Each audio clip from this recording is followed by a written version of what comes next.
Surah Al-Kahfi. Gua, kisah penghuni-penghuni gua pada ayat 9 hingga 26. Bismillahirrahmanirrahim. Dengan nama Allah yang Maha Pemurah lagi Maha Mengasihani. 1.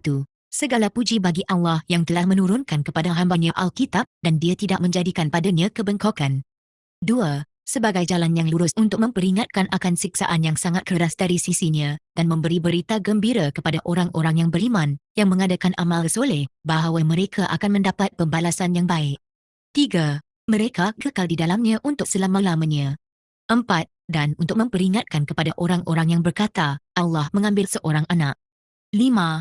Tiadalah mereka dengannya mempunyai pengetahuan tentang hal itu, begitu pula nenek moyang mereka. Alangkah jeleknya kata-kata yang keluar dari mulut mereka. Tiada lain mereka mengatakan hanyalah yang dusta belaka. 6. Maka barangkali kamu akan membinasakan dirimu sendiri sesudah mereka, sekiranya mereka tidak beriman kepada keterangan ini kerana bersedih hati. 7. Sesungguhnya kami telah menjadikan apa yang ada di bumi sebagai perhiasan baginya, agar kami menguji mereka, siapakah di antara mereka yang terbaik perbuatannya. 8. Dan sesungguhnya kami benar-benar akan menjadikan pula apa yang di atasnya menjadi tanah rata lagi tandus. 9. Atau kamu mengira bahawa Ashabul Kahfi, orang-orang yang mendiami gua, dan Rakim, lempengan batu yang tertulis padanya nama-nama mereka, adalah mereka termasuk tanda-tanda kekuasaan kami yang menakjubkan? 10. Tatkala pemuda-pemuda itu mencari tempat berlindung ke dalam gua lalu mereka berdoa, Wahai Rabb kami, berikanlah kepada kami dari sisimu rahmat dan sempurnakanlah bagi kami bimbingan yang lurus dalam urusan kami ini. 11. Maka kami tutup telinga mereka bertahun-tahun dalam gua itu. 12. Kemudian kami bangunkan mereka, agar kami mengetahui manakah di antara kedua golongan itu yang lebih tepat, mengenai diamnya mereka dalam gua itu, yakni masanya. 13. Kami ceritakan kisah mereka kepadamu dengan sebenarnya. Sesungguhnya mereka itu adalah pemuda-pemuda yang beriman kepada Rabb mereka, dan kami tambahkan kepada mereka petunjuk. 14. Dan kami telah meneguhkan hati mereka di waktu mereka berdiri, lalu mereka berkata, Rabb kami adalah Rabb langit dan bumi, kami sekali-kali tidak menyeru kepada selainnya sebagai ilahi. Sesungguhnya kami kalau demikian telah mengucapkan perkataan yang amat jauh dari kebenaran. 15. Mereka kaum kami ini telah menjadikan selain dia sebagai ilahi. Mengapa tidak mereka mengemukakan atas perbuatan mereka itu alasan yang terang? Siapakah yang lebih zalim daripada orang-orang yang mengada-adakan kebohongan terhadap Allah? 16. Dan apabila kamu meninggalkan mereka beserta apa yang mereka sembah selain Allah, maka carilah tempat berlindung ke dalam gua itu. Nescaya Rabb kalian akan melimpahkan sebahagian rahmatnya kepada kalian dan menyediakan sesuatu yang berguna bagi kalian dalam urusan kalian. 17. Dan kamu akan melihat matahari ketika terbit, condong dari gua mereka ke sebelah kanan, dan bila matahari itu terbenam menjauhi mereka ke sebelah kiri, sedangkan mereka berada di tempat yang luas dalam gua itu. Itu adalah sebahagian tanda-tanda Allah. Barang siapa yang diberi petunjuk oleh Allah, maka dialah yang mendapat petunjuk, dan barang siapa yang disesatkannya, maka kamu tak akan mendapatkan seorang pemimpin pun yang dapat memberi petunjuk kepadanya. 18. Dan kamu akan mengira mereka itu adalah orang-orang yang bangun, padahal mereka adalah orang-orang yang tidur, dan kami bolak-balikkan mereka ke kanan dan kiri, sedangkan anjing mereka mengunjukkan kedua lengannya di muka pintu gua. Dan jika kamu menyaksikan mereka tentulah kamu akan berpaling dari mereka dengan melarikan diri, dan tentulah hati kamu akan dipenuhi dengan ketakutan terhadap mereka. 19. Dan demikianlah kami bangunkan mereka agar mereka saling bertanya di antara mereka sendiri. Berkatalah seorang di antara mereka, sudah berapa lamakah kalian tinggal di sini? Mereka menjawab, kita berada di sini sehari atau setengah hari. Berkata sebahagian yang lainnya lagi, Rabb kalian lebih mengetahui berapa lamanya kalian berada di sini. Maka suruhlah salah seorang di antara kalian dengan membawa wang perak kalian ini pergi ke kota, dan hendaklah dia lihat manakah makanan yang lebih baik, maka hendaklah dia membawa makanan itu untuk kalian, dan hendaklah dia berlaku lemah lembut dan janganlah sekali-kali menceritakan hal kalian kepada seseorang pun. 20. Sesungguhnya jika mereka dapat mengetahui tempat kalian, nescaya mereka akan melempar kalian dengan batu, atau memaksa kalian kembali kepada agama mereka, dan jika demikian nescaya kalian tidak akan beruntung selama-lamanya. 21. Dan demikianlah, kami memperlihatkan kepada mereka agar mereka mengetahui bahawa janji Allah itu benar, dan bahawa kedatangan hari kiamat tidak ada keraguan padanya. Ketika orang-orang itu berselisih tentang urusan mereka, orang-orang itu berkata, dirikanlah di atas kuil mereka sebuah bangunan, Rabb mereka lebih mengetahui tentang mereka. Orang-orang yang berkuasa atas urusan mereka berkata, sesungguhnya kami akan mendirikan di atasnya sebuah rumah peribadatan. 22. Nanti mereka akan mengatakan 3 orang, yang keempat adalah anjingnya, dan yang lain mengatakan 5 orang, dan yang keenam adalah anjingnya, sebagai terkaan terhadap larang yang gaib, dan yang lain lagi mengatakan jumlah mereka 7 orang, yang ke-8 adalah anjingnya. Katakanlah, Rabbku lebih mengetahui jumlah mereka, tidak ada orang yang mengetahui bilangan mereka kecuali sedikit, kerana itu janganlah kamu bertengkar tentang hal mereka, kecuali pertengkaran yang lahir saja, dan jangan kamu menanyakan tentangnya dari mereka seseorang pun. 23. Dan jangan sekali-kali kamu mengatakan terhadap sesuatu, sesungguhnya aku akan mengerjakan itu besok pagi.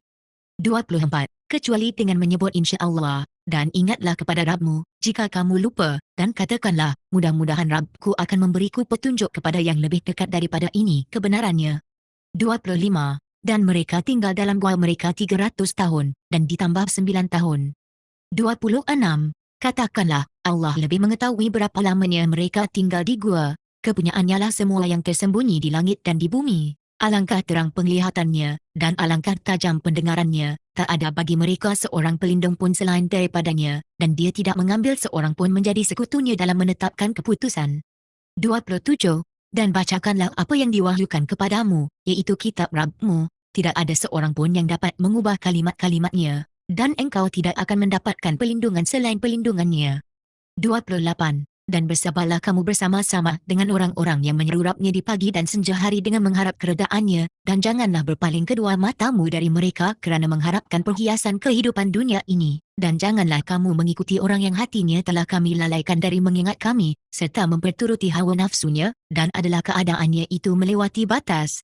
29. Dan katakanlah, Al-Quran adalah benar datang dari Rabb kalian, maka barang siapa yang ingin beriman, hendaklah ia beriman, dan barang siapa yang ingin kafir, biarlah ia kafir. Sesungguhnya kami telah sediakan bagi orang-orang zalim itu neraka, yang gejolaknya mengepung mereka, dan jika mereka meminta minum, nescaya mereka akan diberi minum dengan air seperti besi yang mendidih, yang menghanguskan muka, seburuk-buruk minuman dan yang adalah sejelip-jelip tempat istirahat. 30. Sesungguhnya orang-orang yang beriman dan beramal soleh, tentulah kami tidak akan menyia-nyiakan pahala orang-orang yang mengerjakan amalnya dengan baik. 31. Mereka itulah orang-orang yang bagi mereka syurgaan, mengalir sungai-sungai di bawahnya. Dalam syurga itu mereka dihiasi dengan gelang emas, dan mereka memakai pakaian hijau dari sutera halus dan sutera tebal, sedangkan mereka duduk sambil bersandar di atas dipan-dipan. Itulah sebaik-baik pahala dan tempat istirahat yang paling indah. 32. Dan berikanlah buat mereka sebuah perumpamaan, 2 orang laki-laki. Kami jadikan bagi seorang di antara keduanya 2 buah kebun anggur, dan kami kelilingi kedua kebun itu dengan pohon-pohon kurma, dan di antara kedua kebun itu kami buatkan ladang. 33. Kedua buah kebun itu menghasilkan buahnya, dan kebun itu tiada dizalimi buahnya sedikit pun, dan kami alirkan sungai di celah-celah kedua kebun itu. 34. Dan dia mempunyai buah-buahan yang banyak, maka ia berkata kepada kawannya ketika ia bercakap-cakap dengan dia, hartaku lebih banyak daripada hartamu dan pengikut-pengikutku lebih kuat. 34. Dan dia memasuki kebunnya, sedang dia zalim terhadap dirinya sendiri, ia berkata, aku kira tidak akan binasa kebun ini untuk selama-lamanya. 36. Dan aku tidak mengira hari kiamat itu akan datang, dan jika sekiranya aku dikembalikan kepada Rabbku, pasti aku akan mendapat tempat kembali yang lebih baik daripada kebun-kebun itu. 37. Kawannya yang mukmin berkata kepadanya sedang dia bercakap-cakap dengannya, apakah kamu ingkar terhadap Rabb yang telah menciptakan kamu dari tanah, kemudian dari setetes air mani, lalu dia menyempurnakan bentukmu sebagai seorang lelaki? 38. Tetapi aku mengatakan, Allah adalah Rabbku, dan aku tidak mempersekutukan seorang pun dengan Rabbku. 39.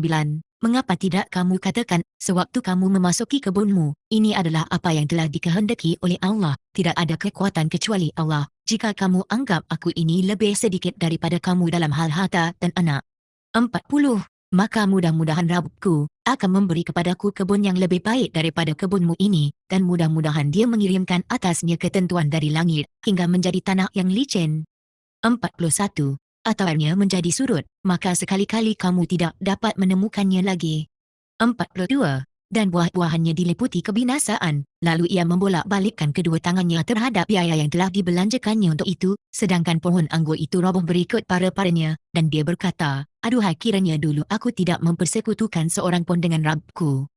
43. Dan tidak ada bagi dia segolongan pun yang akan menolongnya selain Allah, dan sekali-kali ia tidak dapat membela dirinya. 44. Di sana pertolongan itu hanya dari Allah yang hak, dia adalah sebaik-baik pemberi pahala dan sebaik-baik pemberi balasan. 45. Dan berilah buat mereka suatu perumpamaan tentang kehidupan dunia ini adalah sebagai air hujan yang kami turunkan dari langit, maka menjadi subur kerananya tumbuh-tumbuhan di muka bumi, kemudian tumbuh-tumbuhan itu menjadi kering, yang ditebangkan oleh angin, dan adalah Allah berkuasa atas segala sesuatu. 46. Harta dan anak-anak adalah perhiasan kehidupan dunia, tetapi amalan-amalan yang kekal, konsisten, lagi soleh, adalah lebih baik pahalanya di sisi Rabbmu serta lebih baik untuk menjadi harapan. 47. Dan akan hari yang ketika itu kami perjalankan gunung-gunung, dan kamu akan melihat bumi itu datar, dan kami kumpulkan seluruh manusia dan tidak kami tinggalkan seorang pun dari mereka. 48. Dan mereka akan dibawa ke hadapan Rabbmu dengan berbaris. Sesungguhnya kalian datang kepada kami, sebagaimana kami menciptakan kalian pada kali yang pertama, bahkan kalian menyangka bahawa kami sekali-kali tidak akan menetapkan bagi kalian waktu memenuhi perjanjian. 49. Dan diletakkanlah kitab, lalu kamu akan melihat orang-orang yang berdosa ketakutan terhadap apa yang tertulis di dalamnya, dan mereka berkata, aduhai celakalah kami, kitab apakah ini yang tidak meninggalkan yang kecil dan tidak pula yang besar, melainkan ia mencatat semuanya dan mereka dapati apa yang telah mereka kerjakan ada, dan Rabbmu tidak menganiaya seorang jua pun. 50. Dan ingatlah ketika kami berfirman kepada para malaikat, sujudlah kalian kepada Adam, maka sujudlah mereka kecuali iblis, dia adalah segolongan dari jin, maka ia mendurhakai perintah Rabbnya. Patutkah engkau mengambil dia dan turunan-turunannya sebagai pemimpin selain daripadaku sedangkan mereka adalah musuh kalian? Amat buruklah iblis itu sebagai pengganti Allah bagi orang-orang yang zalim. 51. Aku tidak menghadirkan mereka untuk menyaksikan penciptaan langit dan bumi dan tidak pula penciptaan diri mereka sendiri, dan tidaklah aku mengambil orang-orang yang menyesatkan sebagai penolong. 52. Dan pada hari dia berfirman, panggillah oleh kalian sekutu-sekutuku yang kalian katakan itu. Mereka lalu memanggilnya tetapi sekutu-sekutu itu tidak membalas seruan mereka, dan kami adakan untuk mereka tempat kebinasaan. 53. Dan orang-orang yang berdosa melihat neraka, maka mereka meyakini bahawa mereka akan jatuh ke dalamnya, dan mereka tidak menemukan tempat berpaling daripadanya. 54. Dan sesungguhnya kami telah mengulang-ulang bagi manusia dalam Al-Quran ini, bermacam-macam perumpamaan, dan manusia adalah makhluk yang paling banyak membantah. 55. Dan tidak ada sesuatu pun yang menghalangi manusia untuk beriman, ketika petunjuk telah datang kepada mereka, dan memohon ampun kepada Rabbnya, kecuali datang kepada mereka hukum Allah yang telah berlaku pada umat-umat terdahulu, atau datang azab atas mereka dengan nyata. 56. Dan tidaklah kami mengutus rasul-rasul hanyalah sebagai pembawa berita gembira dan sebagai pemberi peringatan, tetapi orang-orang yang kafir membantah dengan yang batil, agar dengan demikian mereka dapat melenyapkan yang hak, dan mereka menganggap ayat-ayatku dan peringatan-peringatan terhadap mereka sebagai olok-olokan. 57. Dan siapakah yang lebih zalim daripada orang yang telah diperingatkan dengan ayat-ayat dari Rabbnya, lalu dia berpaling daripadanya dan melupakan apa yang telah dikerjakan oleh kedua tangannya. Sesungguhnya kami telah meletakkan tutupan di atas hati mereka, hingga mereka tidak memahaminya, dan di telinga mereka kami letakkan sumbatan pula, dan jika kamu menyeru mereka kepada petunjuk, nescaya mereka tidak akan mendapat petunjuk selama-lamanya. 58. Dan Rabbmu lah yang maha pengampun lagi mempunyai rahmat. Jika dia mengazab mereka kerana perbuatan mereka, tentu dia akan menyegerakan azab bagi mereka. Tetapi bagi mereka ada waktu yang tertentu, yang mereka sekali-kali tidak akan menemukan tempat berlindung daripadanya. 59. Dan negeri itu telah kami binasakan ketika mereka berbuat zalim, dan telah kami tetapkan bagi kebinasaan mereka waktu tertentu. 60. Dan ketika Musa berkata kepada muridnya, aku tidak akan berhenti sebelum sampai ke pertemuan dua buah lautan, atau aku akan berjalan sampai bertahun-tahun. 61. Maka tatkala keduanya sampai ke pertemuan dua buah laut itu, mereka berdua lupa akan ikannya, maka ia, ikan, mengambil jalannya ke laut itu dalam keadaan melompat. 62. Maka tatkala mereka berdua melewati, berkatalah kepada muridnya, bawalah kemari makanan kita, sesungguhnya kita telah merasa letih kerana perjalanan kita ini. 63. Muridnya menjawab, tahukah kamu tatkala kita mencari tempat berlindung di batu tadi, maka sesungguhnya aku lupa ikan itu, dan tidak adalah yang melupakan aku kecuali syaitan, untuk mengingatnya, dan ia mengambil akan jalannya di laut dengan cara yang aneh sekali. 64. Berkatalah, itulah tempat yang kita cari. Lalu keduanya kembali mengikuti jejak mereka semula secara benar-benar. 65. Lalu mereka berdua bertemu dengan seorang hamba di antara hamba-hamba kami, yang telah kami berikan kepadanya rahmat dari sisi kami, dan yang telah kami ajarkan kepadanya dari sisi kami ilmu laduni. 66. Musa berkata kepadanya, Khidir, bolehkah aku mengikutimu supaya kamu mengajarkan kepadaku ilmu yang benar di antara ilmu-ilmu yang telah diajarkan kepadamu? 67. Dia menjawab, sesungguhnya kamu sekali-kali tidak akan sanggup sabar bersamaku. 68. Dan bagaimana kamu dapat bersabar atas sesuatu yang kamu belum mempunyai pengetahuan yang cukup tentang hal itu? 69. Musa berkata, Insya Allah kamu akan mendapati aku sebagai seorang yang sabar, dan aku tidak akan menentang kamu dalam sesuatu urusan pun. 70. Dia mengatakan, jika kamu ingin mengikuti aku, maka janganlah kamu menanyakan kepadaku tentang sesuatu, sampai aku sendiri menerangkannya kepadamu.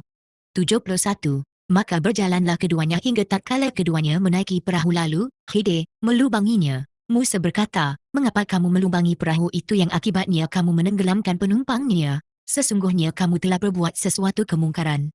72. Dia berkata, bukankah aku telah berkata, sesungguhnya kamu sekali-kali tidak akan sabar bersamaku.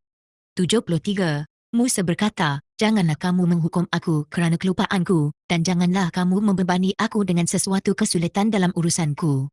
74. Maka berjalanlah keduanya hingga tatkala keduanya berjumpa dengan seorang pemuda, maka Khidir membunuhnya. Berkatalah ia, mengapa kamu bunuh jiwa yang bersih, bukan kerana dia membunuh orang lain? Sesungguhnya kamu telah melakukan sesuatu yang mungkar.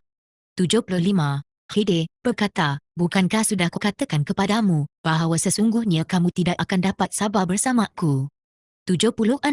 Berkatalah, Musa, jika aku bertanya kepadamu tentang sesuatu sesudah ini, maka janganlah kamu menjadikanku sahabat, sesungguhnya kamu telah cukup memberikan kepadaku alasan. 77. Maka keduanya berjalan, hingga tatkala keduanya sampai kepada penduduk suatu negeri, mereka meminta dijamu kepada penduduk negeri itu, tetapi penduduk negeri itu tidak mahu menjamu mereka. Kemudian keduanya mendapatkan dalam negeri itu dinding rumah yang hampir roboh, maka Khidir menegakkan dinding itu. Musa berkata, jika kamu mahu, nescaya kamu mengambil upah untuk itu. 78. Khidir berkata, inilah perpisahan antara aku dengan kamu. Aku akan memberitahukan kepadamu tujuan perbuatan-perbuatan yang kamu tidak sabar terhadapnya.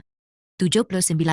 Adapun perahu itu adalah kepunyaan orang-orang miskin yang bekerja di laut, dan aku merosakkan perahu itu, kerana di belakang mereka ada seorang raja yang mengambil tiap-tiap perahu secara paksa, rampas.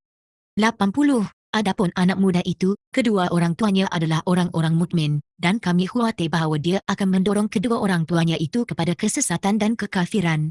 81. Dan kami menghendaki, supaya Rabbnya menggantikan bagi kedua orang tuanya dengan anak lain yang lebih baik kesuciannya daripada anaknya itu, dan lebih dalam kasih sayangnya. 82. Adapun dinding rumah itu adalah kepunyaan dua orang anak muda yang yatim di kota ini, dan di bawahnya ada harta benda simpanan bagi mereka berdua, sedangkan ayahnya adalah seorang yang soleh, maka Rabbmu menghendaki agar mereka berdua sampai kepada kedewasaannya dan mengeluarkan simpanannya itu, sebagai rahmat dari Rabbmu. Dan bukanlah aku melakukannya itu menurut kemahuanku sendiri. Demikian itu adalah tujuan perbuatan-perbuatan yang kamu tidak dapat sabar terhadapnya. 83. Dan mereka akan bertanya kepadamu tentang Zulkarnain. Katakanlah, aku akan bacakan kepada kalian mengenainya sebagai kisah. 84. Sesungguhnya kami telah memberi kekuasaan kepadanya di muka bumi dan kami telah memberikan kepadanya di dalam menghadapi segala sesuatu, jalan untuk mencapainya. 85. Maka dia pun menempuh suatu jalan. 86. Hingga apabila dia telah sampai ke tempat terbenamnya matahari, dia melihat matahari terbenam di dalam laut yang berlumpur hitam, dan dia mendapati di situ segolongan umat. Kami berkata, Hai Zulkarnain, kamu boleh menyiksa atau boleh berbuat kebaikan terhadap mereka. 87. Berkata Zulkarnain, adapun orang yang aniaya, maka kami kelak akan mengazabnya, kemudian dia dikembalikan kepada Rabbnya, lalu Rabbi mengazabnya dengan azab yang tiada taranya. 88. Adapun orang-orang yang beriman dan beramal soleh, maka baginya balasan yang terbaik, dan akan kami titahkan kepadanya perintah yang mudah dari perintah-perintah kami. 89. Kemudiannya menempuh jalan yang lain. 90. Hingga apabila dia telah sampai ke tempat terbitnya matahari, dia mendapati matahari itu menyinari segolongan umat yang kami tidak menjadikan bagi mereka dari sinarnya sesuatu yang melindunginya. 91. Demikianlah. Dan sesungguhnya kami meliputi terhadap semua apa yang ada padanya dengan ilmu kami. 92. Kemudian dia menempuh suatu jalan yang lain lagi. 93. Hingga apabila dia telah sampai di antara dua buah bendungan, dia mendapati di hadapan kedua bendungan itu suatu kaum yang hampir tidak mengerti pembicaraan. 94. Mereka berkata, "Hai Zulkarnain, sesungguhnya Ya'juj dan Ma'juj itu orang-orang yang membuat kerosakan di muka bumi, maka dapatkah kami memberikan sesuatu pembayaran kepadamu supaya kamu membuat dinding antara kami dan mereka?" 95. Zulkarnain berkata, "Apa yang telah dikuasakan kepadaku oleh Rabbku terhadapnya adalah lebih baik, maka tolonglah aku dengan kekuatan naga aku membuatkan dinding antara kamu dan mereka." 96. Berilah aku potongan-potongan besi, sehingga apabila besi itu telah sama rata dengan kedua puncak gunung itu, berkatalah Zulkarnain, "Tiuplah api itu." Hingga apabila besi itu menjadi merah, dia pun berkata, "Berilah aku tembaga yang mendidih agar kutuangkan ke atas besi panas itu." 97. Maka mereka tidak dapat mendakinya, dan mereka tidak dapat pula melubanginya. 98. Dia berkata, "Ini adalah rahmat dari Rabbku, maka apabila sudah datang janji Rabbku, dia akan menjadikannya hancur luluh, dan janji Rabbku itu adalah benar." 99. Kami biarkan sebahagian di antara mereka pada hari itu bercampur aduk dengan sebahagian yang lain, kemudian ditiup lagi sangkakala, lalu kami kumpulkan mereka itu semuanya. 100. Dan kami tampakkan jahanam pada hari itu kepada orang-orang kafir dengan jelas. 101. Iaitu orang-orang yang matanya dalam keadaan tertutup dari memperhatikan ayat-ayatku, dan adalah mereka tidak sanggup mendengar. 102. Maka apakah orang-orang kafir menyangka bahawa mereka dapat mengambil hamba-hambaku menjadi penolong-penolong selain aku? Sesungguhnya kami telah menyediakan neraka jahanam bagi orang-orang kafir sebagai tempat tinggal. 103. Katakanlah, apakah akan kami beritahukan kepada kalian tentang orang-orang yang paling merugi perbuatannya? 104. Iaitu orang-orang yang telah sia-sia perbuatannya dalam kehidupan dunia ini, sedangkan mereka menyangka bahawa mereka berbuat sebaik-baiknya. 105. Mereka itu orang-orang yang kafir terhadap ayat-ayat Rabb mereka, dan kafir terhadap perjumpaan dengan dia. Maka hapuslah amalan-amalan mereka, dan kami tidak mengadakan suatu penilaian bagi amalan mereka pada hari kiamat. 106. Demikianlah balasan mereka itu neraka jahanam, disebabkan kekafiran mereka dan disebabkan mereka menjadikan ayat-ayatku dan rasul-rasulku sebagai olok-olok. 107. Sesungguhnya orang-orang yang beriman dan beramal soleh, bagi mereka adalah syurga Firdaus, menjadi tempat tinggal. 108. Mereka kekal di dalamnya, mereka tidak ingin berpindah daripadanya. 109. Katakanlah, kalau sekiranya lautan menjadi tinta untuk menulis kalimat-kalimat Rabbku, sungguh habislah lautan itu sebelum habis kalimat-kalimat Rabbku, meskipun kami datangkan sebanyak itu sebagai tambahan tintanya. 110. Katakanlah, sesungguhnya aku ini hanyalah seorang manusia seperti kalian, yang diwahyukan kepadaku, bahawa sesungguhnya Rabb kalian itu adalah Ilahi yang Esa. Barang siapa mengharap perjumpaan dengan Rabbnya, maka hendaklah ia mengerjakan amal yang soleh dan janganlah ia mempersekutukan di dalam beribadah kepada Rabbnya dengan seorang pun.